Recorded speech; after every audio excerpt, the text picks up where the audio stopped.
Hello future leaders, welcome to Unacademy. मेरा नाम है युवराज सिंह शेखावत एंड जैसा मैं हमेशा से कहता हूँ आया हूँ, be a spokesperson for India. अब हमारे सामने एक और आईएएस ऑफिसर का ऐसा केस है जिसने साफ साफ ये जाहिर कर दिया है कि यूपीएससी का जो एथिक्स का एग्जाम होता है ना, वो कोई स्टैंडर्ड नहीं है जो कि ये तय कर सके कि एक ब्यूरोक्रेट कितना एथिकल है, कितना ऑनेस्ट है और कितना अकाउंटेबल है। और मैं बात कर रहा हूं एक ऐसे आईएएस ऑफिसर की जिनका सिलेक्शन हुआ था 2021 के अंदर, यानी 2021 के बैच के आईएएस ऑफिसर हैं जो कि अभी करंटली पोस्टेड थे एज अ सब कलेक्टर इन उड़ीसा। अब इनके ऊपर एलिगेशन ये लगे हैं कि इन्होंने एक बिजनेसमैन से 10 लाख रुपए की रिश्वत ली और ये सब कुछ किया गया है उड़ीसा के विजिलेंस डिपार्टमेंट के द्वारा, जिन्होंने पूरा का पूरा ये ट्रैप बिछाया। और अब जिस तरीके से पिछले 2-3 महीने या फिर मैं कहूं जनवरी से जो केसेस बाहर निकल के आ रहे हैं, वो ये चीज तो जरूर शो कर रहे हैं कि यूपीएससी के जो स्टैंडर्ड्स हैं, चाहे से वो एग्जाम प्रोसेस के दौरान हो या फिर जब कोई एग्जाम एस्पिरेंट इस एग्जाम को निकाल के फाउंडेशन कोर्स में ज्वाइन करता है, वो चीज अब उस टेस्ट को दरकिनार करती है। यानी कि उस टेस्ट को ये लोग पास तो कर लेते हैं, बट अल्टीमेटली जब ग्राउंड पे हम बात करें तो ये सारे के सारे शिकार बनते हैं इंडिया के करप्शन सिस्टम का। तो अब हम इसके अलावा, इस टॉपिक के अलावा हम उन बाकी सारे आईएएस ऑफिसर्स की भी बात करेंगे जो रिसेंटली अभी न्यूज़ में रहे हैं किसी ना किसी रीज़न की वजह से। तो जैसा मैंने आपको बताया, जो उड़ीसा का विजिलेंस डिपार्टमेंट है, वो इनको बुक करता है। यानी कि इनके लिए एक ट्रैप बिछाया गया, जिसमें इस बिज़नेसमैन की मदद ली गई और इस बिज़नेसमैन के साथ में, क्योंकि बिज़नेसमैन सपोर्ट कर रहा था उड़ीसा विजिलेंस डिपार्टमेंट को, तो इस आईएएस ऑफिसर को इनके ही रेज़िडेंस पे एकदम रेड हैंडेड पकड़ा जाता है जब ये 10 लाख की रिश्वत ले रहे होते हैं और इनके दोनों हाथों में होते हैं कैश के बंडल्स। अब सबसे बड़ी बात, ऑफिशियल्स ने साफ-साफ ये कहा कि इन्होंने एक्सटॉर्शन डिमांड करी थी लगभग 20 लाख की और ये 10 लाख उसी 20 लाख का हिस्सा था।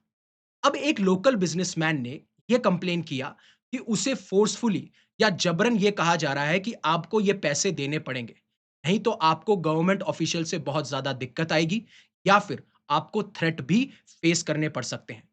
फिर ये जो बिजनेसमैन है ये अप्रोच करता है उड़ीसा के विजिलेंस डिपार्टमेंट को और फिर ये साथ में ये पूरा का पूरा ट्रैप सेट करते हैं, जिसके तहत इनको रेड हैंडेड पकड़ा जाता है इन कैश बंडल्स के साथ में।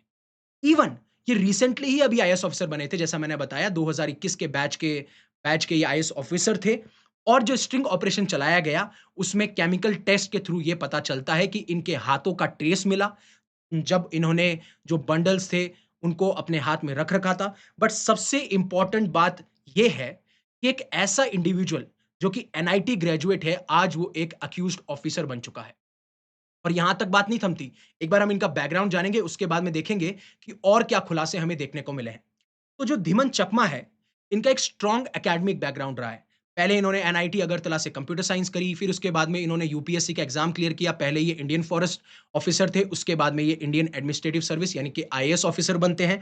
और जैसे ही अपनी बेसिक आईएएस ट्रेनिंग को फिनिश करते हैं, जिसमें आपको एथिक्स के लेसन, पब्लिक सर्विस के लेसन और इवन जब आप प्रिपरेशन कर रहे हो तब आपको एथिक्स का एग्जाम लिखना होता है। ये सब कुछ इन्होंने क्लियर किया है।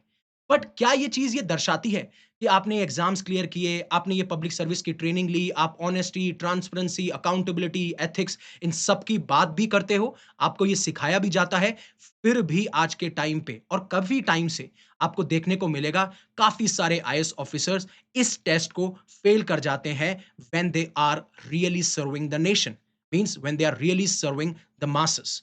ये उन्हीं का पैसा है जो आप खा रहे हो। अब आगे बढ़ने से पहले, अगर आप यूपीएससी सिविल सर्विसेज को ज्वाइन करना चाहते हो और उसमें रियली में चेंज लाना चाहते हो, तो अन अकेडमी आपके लिए लेके आया है यूपीएससी सिविल सर्विसेज का एक कोर्स जो कि 19,999 में अवेलेबल है with 12 months free extension depending upon your course duration. और अगर आपको मैक्सिमम डिस्काउंट चाहिए तो आप मेरा कोड यूज कर सकते हो, दैट इज यूवी पाजी वाला यूवी, उन्होंने मार दी 50।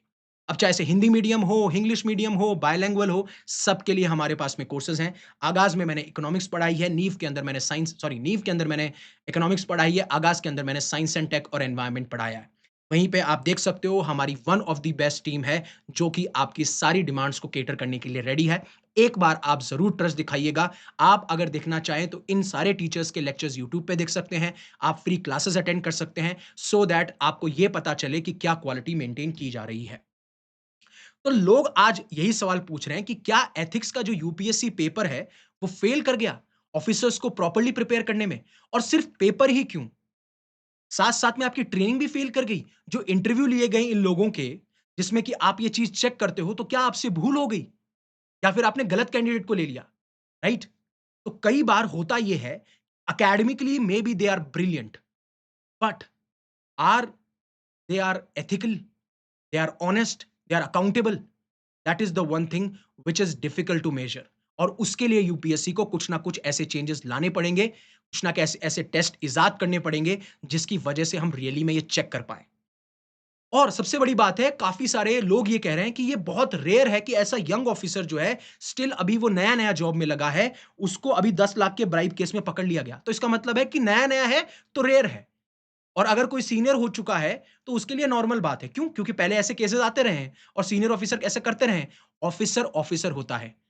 चाहे से वो 5 साल की सर्विस हो, चाहे से 10 साल की सर्विस हो, 20 साल की सर्विस हो, ये उसके अंदर डालना चाहिए और डाला गया है और एक्सपेक्ट किया जाता है कि आप ऑनेस्ट रहेंगे, अकाउंटेबल रहेंगे, ट्रांसपेरेंट रहेंगे, एथिकल रहेंगे, अब चाहे से आप नए हो या पुराने हो। हाँ, ऐसे इंसिडेंट्स बहुत ही नए आईएएस ऑफिसर्स में कम देखे जाते हैं। बट इसका मतलब ये नहीं कि तो ये रेयर है। राइट? तो ये सारी चीज़ें अब कहीं न कहीं यूपीएससी पे भी एक सवाल खड़ा कर देती हैं, क्या आपके टेस्ट रेलेवेंट हैं? और इवन ब्यूरोक्रेट कमिटी और फॉर्मर सिविल सर्वेंट्स भी बहुत ज़्यादा सैडेंड हैं, या फिर आप कह सकते हो कि सोच रहे हैं कि ऐसा कैसे हो गया? मतलब कि alarming that someone freshly inducted into service is already engaging in such behaviour. या तो सिस्टम कमज़ोर है, या सिलेक्शन और ट्रेनिंग मैकेनिज़्म हमें फेल कर रहा है।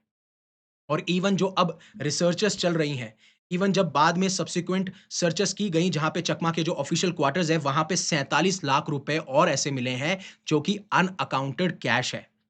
जिसमें और सवाल खड़े हो जाते हैं कि ये तो चलो अभी का एक केस है।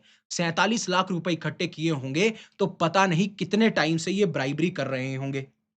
और अब इसके बहुत ज़्यादा बड़े रेमिफिकेशंस और रिपरकशंस आपको देखने को मिलेंगे, चाहे से वो सिविल सोसाइटी से हो, एजुकेटर से हो, रिटायर्ड ऑफिशियल से हो, जहाँ पे डिमांड की जाएगी या तो आप यूपीएससी करिकुलम को ट्रांसफ़ॉर्म कीजिए, या फिर जो एथिक्स कंपोनेंट है, उसको ट्रांसफ़ॉर्म कीजिए।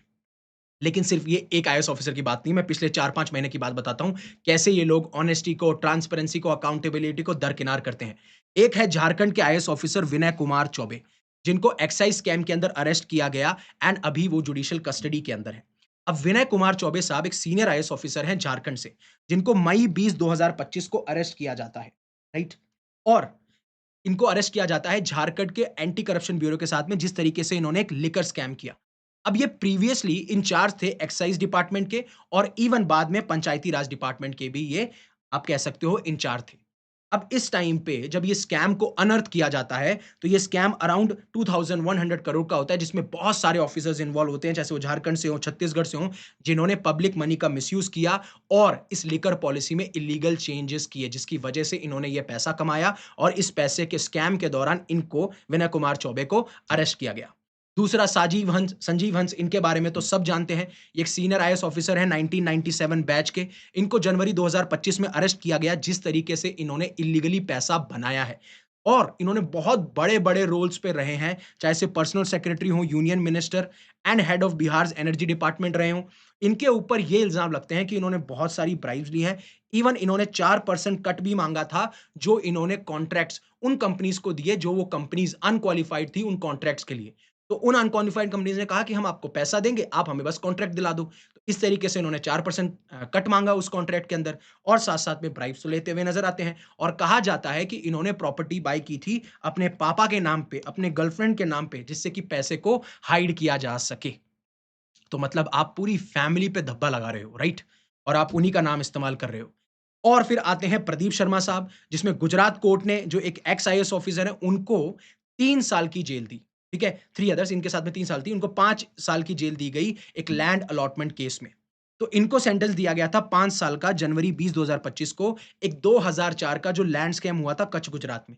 अब ये एज़ अ डिस्ट्रिक्ट कलेक्टर इन्होंने क्या किया था, इल्लीगली इन्होंने एक ऐसी कंपनी यानी वेलस्पन ग्रुप को एक लैंड दे दी थी, जिसकी वजह से गवर्नमेंट को 1.2 करोड़ का लॉस हुआ था और इसकी वजह से इनको 5 साल की जेल दी जाती है 3 लोगों के साथ में।